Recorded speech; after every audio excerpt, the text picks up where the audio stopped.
Two trucks depart the Atomium in Brussels. It's an everyday scene in cities across the world, but this journey is different. It's one of the first semi-autonomous truck platoons on public roads.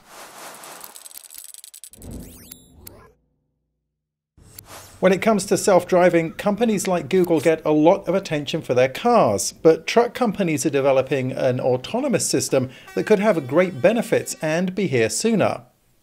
It's called platooning and was recently demonstrated on a 140-kilometre trip from Brussels to Rotterdam. Platooning is useful when several trucks are travelling together.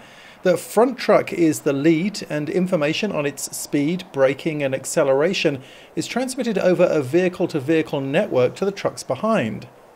So when the truck at the front of the platoon brakes, the trucks behind also brake. The data is transmitted instantly and automatically acted upon. The lag in doing this is almost nothing, so that means the trucks can travel much closer than normal. They take up less space on the road and they use less fuel because the entire platoon is more aerodynamic. The autonomous driving, the platooning is very important to reduce CO2 emission and to make the transport safer with a low impact towards the environment.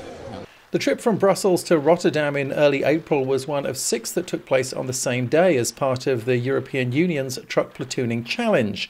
It was a major step forward improving the technology, but regulations are still needed. We have to deregulate because now every country has its own distance between cars, for example, or the Vienna laws that say you always have to keep your hands at the wheel.